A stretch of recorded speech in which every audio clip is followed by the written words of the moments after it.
tell me how you got your name? I got my name from President Jeff Davis, President of the Southern Confederacy. He owned my grandfather and my father. My grandfather was a blacksmith, and my father had learned how to write a little bit in Richmond, Virginia before he brought him down here. You're listening to the voice of a formerly enslaved American, a man by the name of George Johnson. This rare and historic audio interview was recorded in 1941, almost 80 years after Mr. Johnson gained his freedom. He and his family worked on a plantation in Virginia owned by Confederate leader Jefferson Davis, a staunch opponent of abolition. In the interview, Johnson recalls a day in the life as an enslaved person. Did they drive the slaves down there and Davis been very hard, or did they work them reasonable? Reasonable. You know, March Jewell gave March up another boy, and boy was chopping cotton. Boy didn't chip with the gang, you understand? He come to boy chip, you understand? That's how March Jewell. And that's what's the trouble, son. Say, Mr. Long hooked me, because I would keep his gang.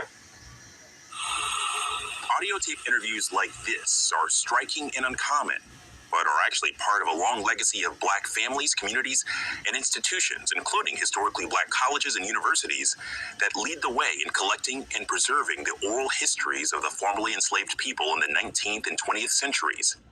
In the 1930s and beyond, technology allowed some of these interviews to be recorded as part of both federal and independent projects.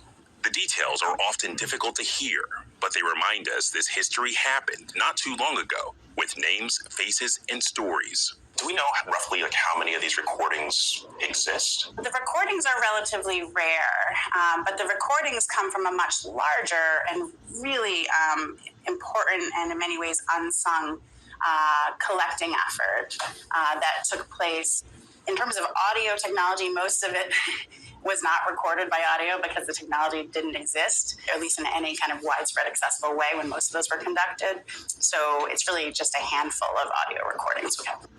In 1974, a woman named Celia Black, at the age of 114 years old and shortly before her death, recalled picking cotton in Texas as a child born into slavery. I didn't have to pick cotton or nothing. I didn't do nothing but work in the field.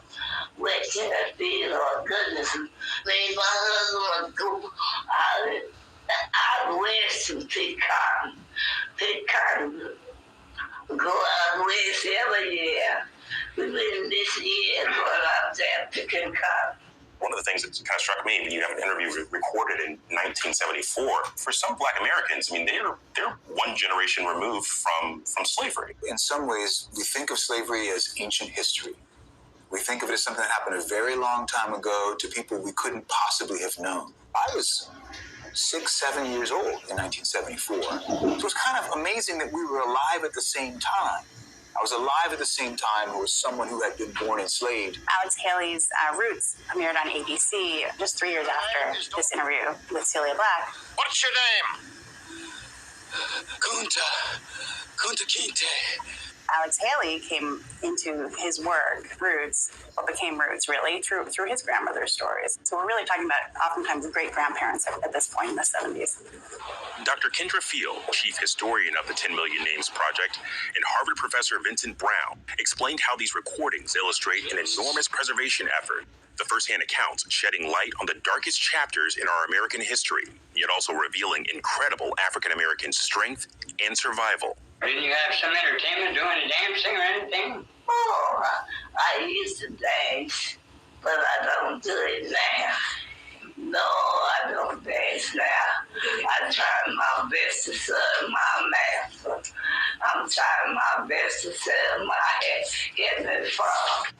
You hear these recordings. What were the emotions when you hear the recollections of a Celia Black? First is just the miracle of her survival. It's just that I'm actually hearing this person who had been enslaved. That's kind of a miracle. Celia Black was alive when Abraham Lincoln was president and lived to see the resignation of President Richard Nixon. Oh, man. You remember Abraham Lincoln? Better than? Oh, well, They gave him a good name. Oh, Abraham Lincoln. They thought Abraham was this.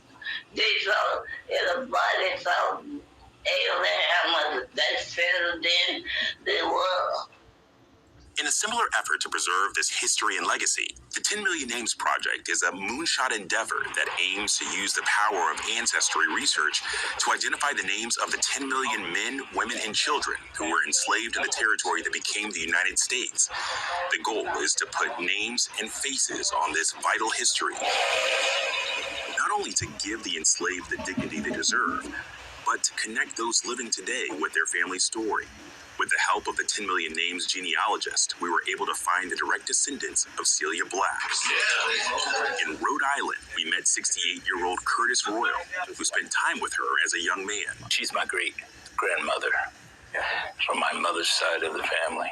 Do you remember any of the stories that she would tell? She told us about how difficult it was, just being alive during that period. And of course, she would tell us a story about the big ox that they had. They had two of them, and how her father would set her right on the head of the ox, and she would just hold on with the horns. So those are, as a boy, those are fascinating. You say, wow. My grandfather had some big old oxen. He had one with a big wide horn. Oh, it looked like a house. Wide horns, and I used to sit up there and clean them horns. And then his name was Coley. The other one was named Lem. Was it ever difficult to talk about slavery